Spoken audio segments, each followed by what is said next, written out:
Hi guys, so finally Arsenal are getting Eberechi Eze. I told you that any deal Arsenal wants to play, if they really, really want that player, they are going to get that player. And according to the news report now, according to Fabrizio Romano, of course, on his Twitter, and even David Ornstein and all these popular guys have actually tweeted, the latest updates as regards Eberechi Eze. So according to what I'm reading here right now, it says Eberechi Eze to Arsenal, here we go. Verbal agreements in place between all parties. Crystal Palace to receive package in excess of £60 million as preferred, as Eze preferred AFC over Spurs. Arsenal win race over Tottenham, been in advanced talk for days, but never materialized, never sealed. Eberechieze, for the longest of time that I know, Arsenal has been interested in him. In fact, there are tweets or there are journalists who are saying that Arsenal was the very first to speak with Eberechieze as soon as the transfer window opened, and even if before the transfer window, David Ornstein said something like that on his Twitter handle, and that of course Eberechieze has been open to Arsenal, but then was also open to Tottenham simply because of the fact that Arsenal were not really showing up or the deal just went silent.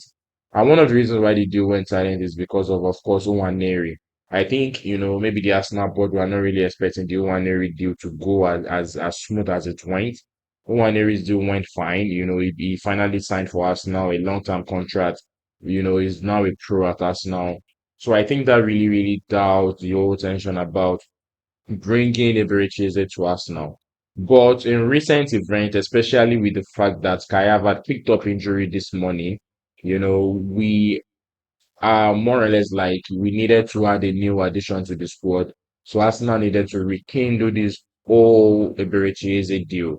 And that is the reason why this deal has been so fast tracked because the reality of the situation is that as at this morning, Tottenham Hotspur has already more or less like sealed the deal. But the only thing they were waiting for is that Crystal Palace was waiting for Eberechi to appear in the club, then they could do the whole official thing that they do, when a contract is about to be signed and everything like that.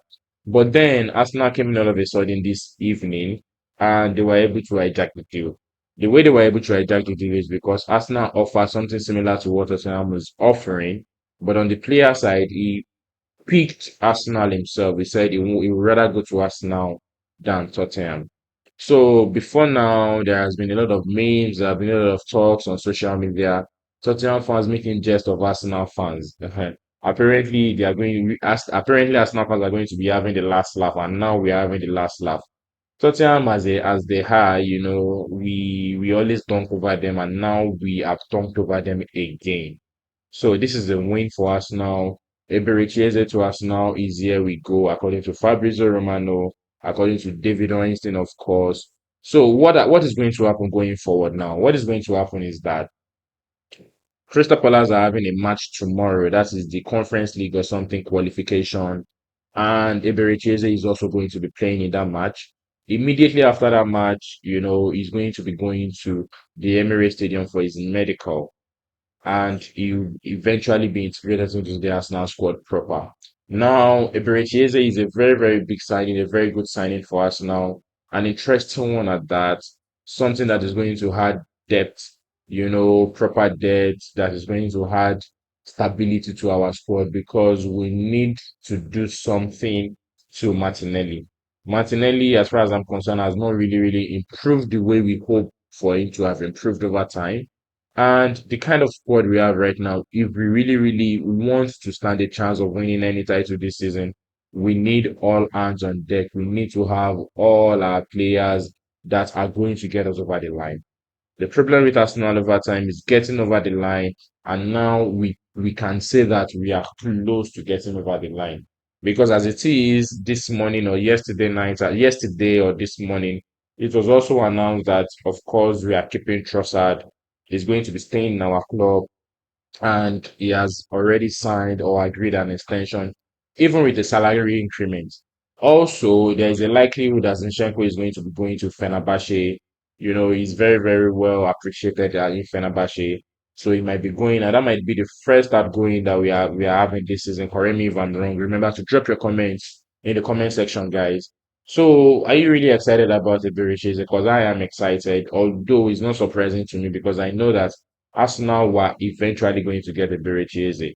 But I was thinking the deal was going to happen more or less like maybe, a day to the end of the transfer window because we have about 10 days to the end of the transfer window right now, or maybe on the last day of the transfer window, as the case may be.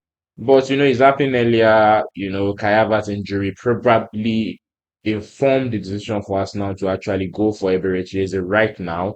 And luckily, Eberechi, just as we would have it, or just as luck will have it, did not appear on time at Crystal Palace to finalize the deal with Tottenham Hotspur. So right now, he hasn't put the pen to paper for Tottenham. He's going to finally be putting pen to paper to Arsenal. So I'm really excited for what is to come. I'm really excited because the season, as it is, we won our first match away at Manchester City. I mean, Manchester United. It's not really a win is a win. It doesn't matter how we win. There was a time that Mourinho was praised for winning anyhow, for making sure he gets the 3 points. So now, what exactly is happening that when we get the 3 points, everybody suddenly starts talking about how we win. That should not be the issue. The issue should be that we have won.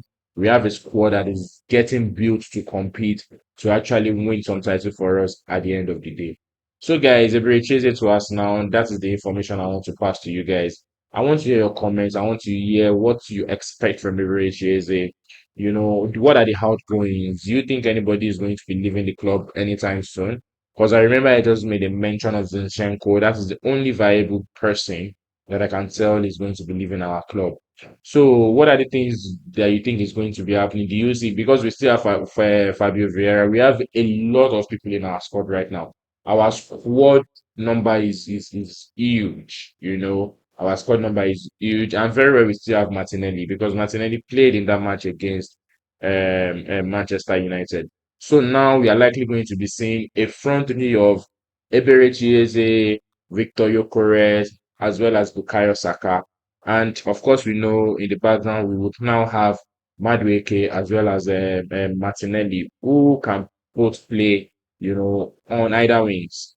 So Eberechize can also play as a 10. He's a very, very versatile player, utility player. He can do a lot of things on the pitch. That's one of the reasons why I am excited. And that is one of the reasons why we always have to give credit to Andrea Bata as well as Mikel Arteta for identifying players that can play in different roles.